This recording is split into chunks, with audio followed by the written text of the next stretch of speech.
अब विधानसभा चुनाव के लिए तैयार बीजेपी, कई राज्यों में बनाए प्रभारी। भाजपा ने लोकसभा चुनाव 2024 के बाद महाराष्ट्र, हरियाणा, झारखंड और जम्मू कश्मीर राज्यों के लिए विधानसभा चुनाव की तैयारी शुरू की है। भूपेंद्र यादव को महाराष्ट्र के प्रभारी नियुक्त किया गया है, जबकि अश्विनी वैष्णव को सह प्रभारी बनाया गया है। ईवीएम में गड़बड़ी हो सकती है, सैम पित्रोदा का फिर विवादित बयान। सैम पित्रोदा ने ट्वीट करके ईवीएम पर सवाल उठाया है। कहा कि ईवीएम की व्यवस्था ठीक नहीं है और पेपर बैलेट सिस्टम से चुनाव कराना ही ठीक है। उन्होंने कहा कि मैं 60 साल से ज्यादा वक्त तक इलेक्ट्रॉनिक टेलीकॉम जैसे सेक्टर में काम किया है। मेरा मानना है कि इसमें छेड़छाड़ हो सकती है। बैलेट पेपर से हार जीत का फैसला करना सबसे सही विकल्प है। उत्तर प्रदेश में भाजपा के टास्क फोर्स तलाश रही हार के कारण मिली ये 3 वजह। भाजपा को उत्तर प्रदेश में 2024 चुनाव लोकसभा में बड़ा झटका लगा है। इस बार केवल 33 सीट ही मिली। इस गिरावट के बाद पार्टी नेतृत्व प्रत्याशियों और स्थानीय नेताओं की फीडबैक ले रही है। सांसदों को राज्य से कर्मचारियों को सहयोग न मिलना, पार्टी कार्यकर्ताओं का ही खिलाफ हो जाना और संविधान बदलने का गलत नैरेटिव जनता के बीच चल जाना नुकसान पहुंचा गया। मंत्री जी अब खुद भरेंगे बिजली का बिल, सीएम हिमंत बिस्वा शर्मा का फरमान। असम के मुख्यमंत्री हिमंत बिस्वा शर्मा ने एक फरमान जारी कर दिया, जिसमें कहा कि राज्य के मंत्री, विधायक और अधिकारी सब अपने बिजली के बिल खुद ही भरेंगे।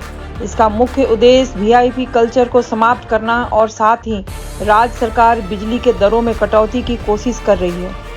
रात 8 बजे के बाद सभी सरकारी दफ्तरों में बिजली का ऑटोमेटिक रूप से काट दिया जाएगा। कोलकाता में बीजेपी दफ्तर के बाहर मिला बम, मचा हड़कंप। कोलकाता में बीजेपी के दफ्तर में बम जैसी चीज मिलने के बाद हड़कंप मच गया। हालांकि बम निरोधक दस्ते के अनुसार यह संदिग्ध चीज बम नहीं थी। पुलिस ने जानकारी की कि घटना में रस्सी की लपेटी गई चीज को बम के रूप दिया गया था। भगवान से मिले पोप, तंज कस घिर गई कांग्रेस। केरल कांग्रेस ने पोप फ्रांसिस और पीएम नरेंद्र मोदी की मुलाकात पर तंज कसा। कहा, आखिरकार पोप को भगवान से मिलने का मौका मिल ही गया है। बाद में वे माफी मांग चुके हैं। भाजपा ने कांग्रेस की टिप्पणी पर आपत्ति जताई थी। कांग्रेस ने ट्विटर पर इस घटना पर तंज किया था, जिसे उन्होंने बाद में वापस लिया और कहा कि धर्म का तिरस्कार उनकी परंपरा नहीं है। भारत ने क्यों नहीं किए यूक्रेन में शांति दस्तावेज पर साइन?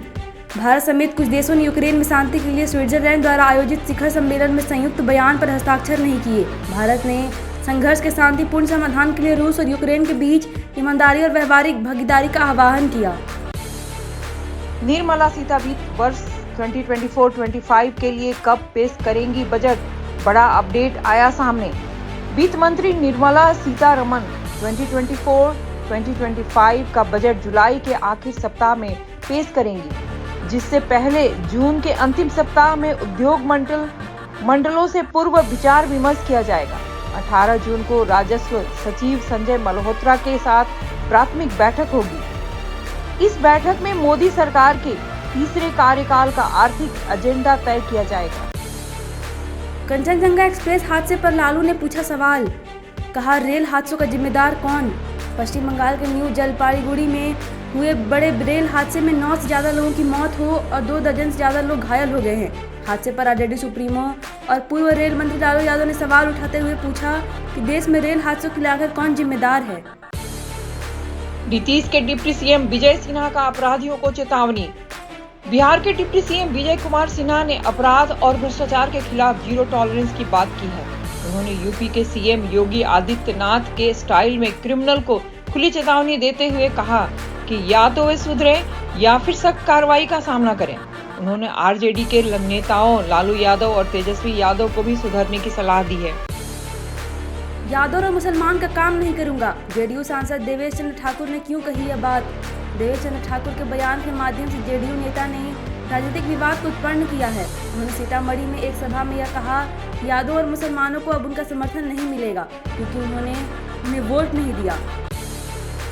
शिक्षा विभाग ने स्कूलों की जांच और निगरानी का काम डीएम को सौंपा। बिहार में स्कूलों की निगरानी और निरीक्षण के बावजूद शिकायतें बढ़ रही है। सरकार ने शिक्षा विभाग को बाहरी मूल्यांकन करने के निर्देश दिए हैं ताकि शिक्षा की वास्तविक स्थिति स्पष्ट हो सके। जिला अधिकारी निरीक्षण करेंगे और नोडल अधिकारी के रूप में शिकायतों का समाधान करेंगे।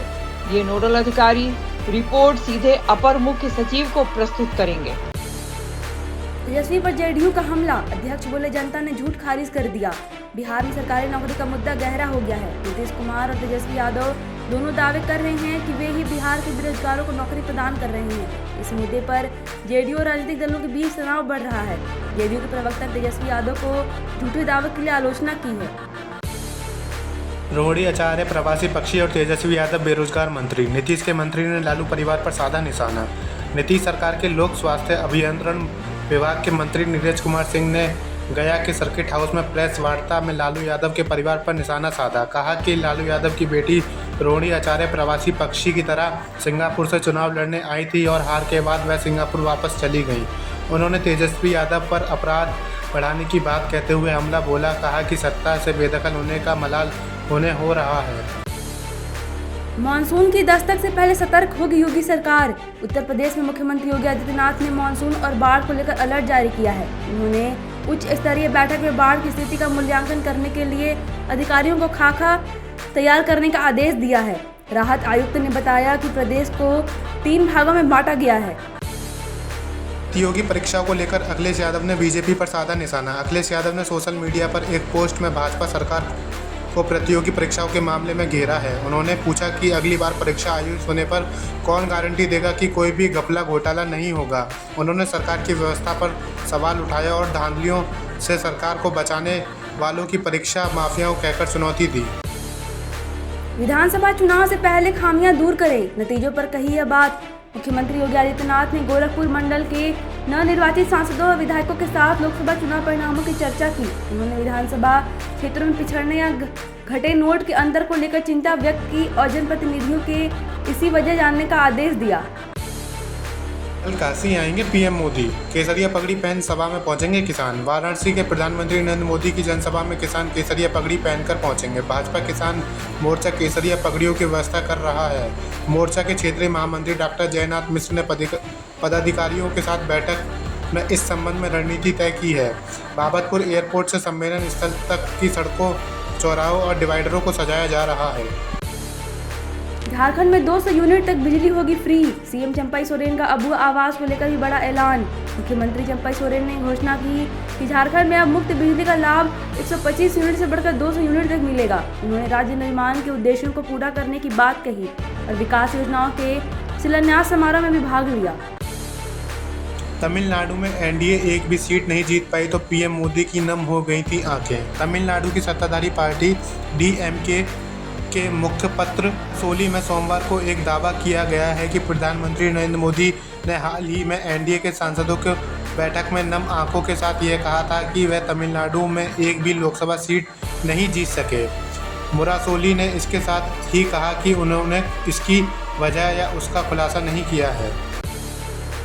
भाजपा को 40 सीट नहीं ला पाती, यह रिजल्ट भी ईवीएम का खेल है। अदालत जाएगी उद्धव सेना।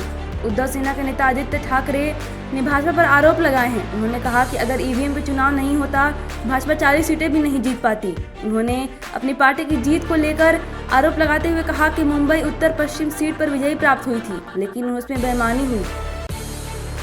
दिल्ली में पानी का संकट, भाजपा का मटका फोड़ प्रदर्शन जारी। आपका पलटवार, गंदे पानी से कब मिलेगी मुक्ति। दिल्ली में पानी की समस्या के संकट के बाद कांग्रेस और भाजपा ने दिल्ली सरकार के खिलाफ मोर्चा खोला है।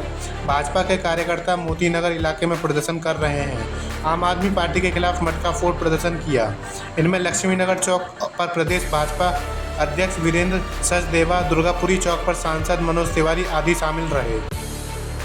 लोगों का फुटा गुस्सा, छतरपुर जल बोर्ड कार्यालय में तोड़फोड़, मंत्री ने लगाया भाजपा पर आरोप। दिल्ली में जल संकट के बाद आक्रोशित लोगों ने छतरपुर जल बोर्ड कार्यालय में तोड़फोड़ की। आतिशी ने आरोप लगाया कि भाजपा के गुंडों ने तोड़फोड़ की है। इस मामले में जल मंत्री आतिशी ने भाजपा के पूर्व सांसद रमेश बिधूड़ी को जिम्मेदार ठहराया और उन्हें एफआईआर करने की मांग की है।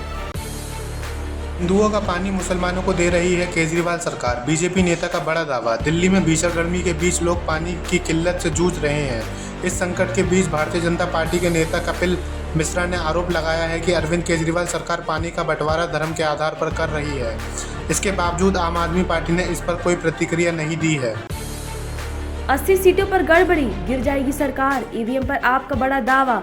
संजय सिंह आम आदमी पार्टी के राज्यसभा सांसद ने ईवीएम को लेकर चिंता जताई कि देश में करीब 80 सीटें ऐसी हैं जहां दोबारा काउंटिंग होने पर मौजूदा सरकार गिर सकती है। उन्होंने सुप्रीम कोर्ट और चुनाव आयोग से इस मुद्दे पर सख्त निर्णय लेने की मांग की है ताकि इस तरह की घटनाओं पर बार-बार सही बंद हो सके। दिलजीत को 8 साल की उम्र में हुआ था प्यार, फ्रिज से चुराए 2 केले, बनाया घर से भागने का प्लान। दिलजीत दोसांझ ने एक पॉडकास्ट में बताया कि उन्होंने सिर्फ 8 साल की उम्र में अपने घर से भाग जाने का फैसला किया था, एक स्कूल की लड़की के प्यार में पड़कर। उन्होंने बताया कि उस समय वे अपने परिवार से झूठ बोलकर बचपन की अनजानी राहों में चल निकले थे। दोसांझ ने पंजाबी फिल्मों में अपने करियर की शुरुआत की और हाल ही में उनकी बॉलीवुड में मौजूदगी भी धीरे धीरे बढ़ी है। उनकी नेटफ्लिक्स पर रिलीज हुई फिल्म चमकीला भी बहुत प्रशंसा प्राप्त की थी। यूनिस खान चाहते हैं बाबर आजम की जगह फ़खर जमान बने पाकिस्तान के T20 कप्तान, तारीफों के बांधे पुल। पाकिस्तान क्रिकेट टीम ने 2024 T20 विश्व कप से जल्दी बाहर होने के बाद अफवाहों में घिरी है। टीम के निराशाजनक प्रदर्शन पर कप्तान बाबर आजम की आलोचना हो रही है। पूर्व क्रिकेटर यूनिस खान ने फ़खर जमान को नए कप्तान के रूप में सुझाव दिया है ताकि टीम को एक नई दिशा मिल सके।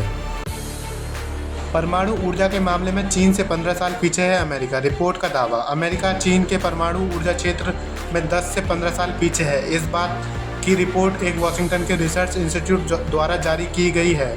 चीन में 27 परमाणु रिएक्टरों के निर्माण की प्रक्रिया जारी है, जिसमें एक रिएक्टर को शुरू करने में औसतन 7 साल का समय लगता है। बिहार छत्तीसगढ़ में जल्द होगी मानसून की एंट्री, IMD का अपडेट। उत्तर भारत के अधिकांश राज्य वर्तमान में बहुत गर्मी से जूझ रहे हैं। मौसम विभाग के अनुसार साउथ वेस्ट मानसून अगले 4 से 5 दिनों में छत्तीसगढ़, उड़ीसा, बंगाल, झारखंड और बिहार के कुछ हिस्सों तक पहुंच सकता है।